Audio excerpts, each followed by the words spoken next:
best engagement story ever is debatable, but I guarantee you've never heard a story like this. Well, hello, my brothers and sisters of the Nerd Nation.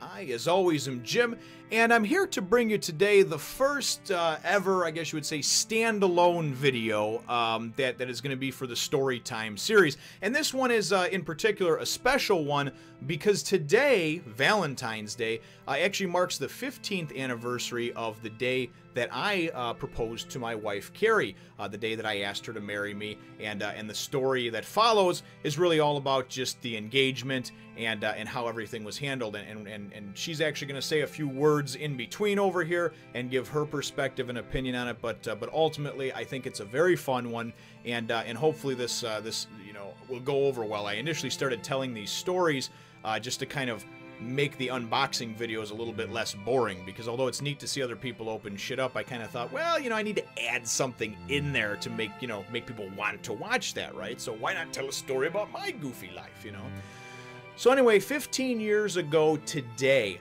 I'm a person who likes to plan things out, do these big, extravagant, fun things. I get these ideas in my head. I have a lot of great ideas, a lot of energy, but not a lot of planning involved. I'm not very good at okay, well, I'm going to do this next month, and I'm going to make sure I got the dates set up and everything else. So I knew that I wanted to marry this woman for weeks, if not months, before I actually proposed. So then as Valentine's Day was approaching, a day or two before, I was out with a buddy of mine, and I actually started looking around for an engagement ring. Wound up finding an engagement ring. I didn't need to have it sized because they actually had it right there in her size, and wound up picking it up. And then I had planned on taking her for Valentine's Day, and this was before I even thought about proposing to her and getting engaged. We were going to go to this place out here in the States called Medieval Times. Both of us have always been big fans of sci-fi and then fantasy type stuff, kings and knights and magic and stuff like that, dragons and what have you, Game of Thrones type stuff. And Medieval Times is a place you go to, and the building is actually a castle. Okay, it's a straight up modern castle, and you go in there for a dinner and a tournament, and you go in, and it's this huge, everybody is kind of sitting facing the center around this huge arena, and there's level after level of people, and you have kind of a table, almost like a bar-like table in front of you. You go in there, and you have dinner, and you see this wonderful tournament, and knights jousting and fighting, and kings and magicians and all other type of stuff. But the bottom line is I wound up going and thinking pretty much I think it was the day before, it might have even been the morning of Valentine's Day 15 years ago. I thought, boy, wouldn't it be cool to propose to her in some really neat way there, since I have this ring now, right? And she had no idea, about it. So I called them up and wound up talking to a couple people that pretty much told me, hey, listen, we do stuff for that, but you're kind of too late. The show you're coming to is in a few hours, and we just don't have the time to prepare the stuff that we need to have you properly propose to your wife there. Because normally they would have me actually get dressed up in a suit of armor and come out onto the, into the middle of the tournament field and call her out of the audience. She wouldn't know it was me, and then I would take my helmet off, blah, blah, blah, all very romantic and cool, right? Anyway, that's all besides the point. So we go, and she has no idea we're going to do this, and she doesn't even have any idea we're going to Medieval Times. So we get dressed up. I just tell her we're going out to a nice place for dinner. And it's cool because I take her in kind of the back way to get there off this side road. And you can't, the way it's with the trees and everything else, you actually don't even see the castle until you're actually pulling in the drive of this place for the parking lot. And it's this huge looming castle, right? And I'll actually put a picture up of it now so you can see. Yeah, so anyway, so you get the idea. Big castle. So, and she's just amazed. Wow, this is so cool. So I tell her, and she's never been there before. I had been there before. But anyway, that's besides the point. She says, oh, this is so neat, and she's so excited. So we get in there, we get parked, and we get in there, and we're both, dressed up, and you take pictures with the king and the queen, and you do all this other neat stuff. But I want to do something cool to propose to her. I don't want to just, do it over on the side or by the bar, and I don't want to do that. I want it to be a huge, memorable spectacle that everybody will remember for years to come, right? And the fact that I'm telling this story 15 years later, I guess goes to show that it worked in some way, shape, or form. So we get in there, right? And I immediately have to go and talk to some people, there, the management and everything else. But I can't have her being around me because she doesn't know I'm going to propose to her. She doesn't know I have a ring in a box in my pocket, right? So I go and I tell her, hold on a sec, hon. I'll be back in a few minutes. I got to go take care of something, right? And then I just kind of leave her to her own devices. I had no idea that he was taking me to this medieval times that I had been wanting to go to for a long time. But you know, when we got there, he said that he had to go do something. I thought he was just going to get me something special for Valentine's Day, and you know, I lost track of time because they have so many cool things there, because you know, I love the medieval times era and the Game of Thrones you know, type of thing. And you know, so I was looking at all the cool different suits of armor, and they have horses, and they give you this little tour of the medieval times torture chamber. You know, so then I looked down at my watch and I realized, well, he's been gone for an awfully long time, and I'm wondering, you know, where is my boyfriend at? What could he possibly still be doing? So anyway, so she's off doing whatever, and I'm gone for probably about a half an hour. But prior to you going into the actual big area with the dinner and tournament, you're in this outer castle-like area that's got all the stuff like my wife was talking about, with, you know, horses and a dungeon, and I mean, just all this neat stuff, little shops that sell swords and look up your family history and magicians and all that stuff. And it's like this big, there's bars and there's, you know, it's just a big fun type of deal, right? So I'm going around and I'm asking for the manager, talking with the manager. We have to figure something out. So he goes and comes up with and cooks up this plan with me, right? And I don't want to give too many details of it right now, because I'm going to tell the story about what had actually happened. So I wind up going back and you know, my now wife at the time, my girlfriend, you know, Carrie, was like, where the hell have you been? You know, she's been wandering around the place alone for it's probably half an hour or something, you know. And I just made up something real quick about I had to take care of this. I had a stomach ache. I was checking out this, whatever, right? And and the whole time, of course, I've got this big old shit-eating grin on my face because, you know, I'm going to propose to her, you know, and hope she says yes. So the time comes, they go, and it's a few minutes before they're going to bring everybody into the place for the tournament, you know, and they do the trumpets, you know, and announcing the king and everything. And the king comes up and sits on his throne over there. And I've got pictures, too, that I'm going to flash up during the course of this as well, you know, a little bit here and there to give you an idea. So they wind up going, they go through everybody they're going to knight, and then they go and they call up Sir James Latuzek, and they actually pronounced my name properly, and I'm like, oh, great, you know. And they call me up there, and so I come up, and my wife was kind of shy, and not standoffish, but just a little bit shy with things, so she just kind of stands there. She's like, well, they didn't call me. So I walk about 20 feet over there, kind of push through the crowd a little bit like I have to, and they go and put this cape over me, and I get down on my knee, you know. So I get down on my knee, and obviously it's a little hard to do in here, but I'll do it on the chair.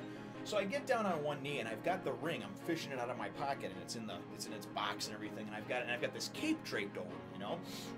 And I'm sitting here like this, down on one knee. And the master at arms, who's also like the MC, he's got the microphone. So and there's like 2,200 people here. It's like a packed house, because mind you, it's Valentine's Day, right? 1999 or whatever. And so it's packed. It's sold out, right? And everybody's gathered around watching these knighting ceremonies. They're these big spectacles. So all eyes are on me, right? And anybody who's watched my videos, I'm usually never at an absence of words for anything, at a loss of words. And this is one of those few times in my life where I almost shit myself and completely shit the bed and didn't say anything. So he goes and he's saying this and that, and he says, and he says, oh, well, you know, Sir James, are you with anybody today? He puts the microphone on me, and I said, my voice was shaking. I said, well, yeah, my girlfriend, Carrie. He says, Princess Carrie, come over here, you know. And then, of course, my wife has some words to say, too, about that. So I'll let her talk. They had called Jim up there to do the knighting ceremony, and then all of a sudden they say, Princess Carrie. And I'm wondering, well, this is just the knighting ceremony. Why do they need the girlfriend up there or the spouse? I thought maybe that was just the normal thing that, you know, they did for the knighting ceremony. But yeah, so anyway, so she's over there now, and she's kind of got this perplexed look on her face, and I'm knelt down on one knee. The king is right across from me. The MC guy is over on my left. She's on my right, kind of, you know. And the guy goes, and the MC says, oh, well, and we didn't really work this part out exactly. They just kind of said, like, and you'll take it from there. So this guy goes, and he's just like, what was that, Sir James? And I didn't say anything to him, because I was all nervous. And he's like, did you have something to say? And instinctively, I just said, yeah, and I grabbed the microphone from him, right? And I swear to God, I'm shaking, right? I start to blank out. I don't know what I'm going to say. I had this whole speech prepared, you know? But it's one of these things where it's like, I love this person so much, and oh my God, I hope, number one, you're like, I hope she loves me back. And I hope she says yes. And number two, you're just like, there's all these people watching, you know? So I'm down on my knees. I got the microphone, you know? And I look up into her eyes, you know, and so I draw a blank, and for a couple of seconds, there's nothing but silence. And you kind of hear one of those, like, uncomfortable coughs or sneezes in the audience, and I'm like, oh my God, I'm going to choke, right? And then, I don't know, it just came to me, you know, whether you believe in a higher power or whether I'm just that good or whatever, you know, something happened, and all of a sudden the words came out, you know, and I just looked up at her and I said, Carrie, I said, you know, you're the center of my whole universe, and you're the first person that I think about, the first thought I have when I wake up in the morning, and the last thought that I have before I go to sleep. You're in my dreams, you know, and when I'm awake, I love every moment that I'm with you, and I guess I was just wondering if you would marry me, you know, and I pull out the box and the ring, and I hand it to her, you know, and she's dead silent and kind of frozen because she's nervous, you know, and I've just said this over a microphone, you know, and there's like I said, 2,000 plus people that are all sitting around like collectively holding their breath, you know. And I'm thinking in my mind, like, oh my God, what if she says no, right? How embarrassing would that be? And the next thing you know, Jim is down on one knee, and he pulls out this box with this beautiful ring, and he proposes to me, you know, and I was nervous and scared, you know, so I paused for a second, and then I saw this, you know, look in his eyes like, oh my goodness, what if, you know, she says no, but I knew as soon as he got down on his knee that I was already gonna say yes.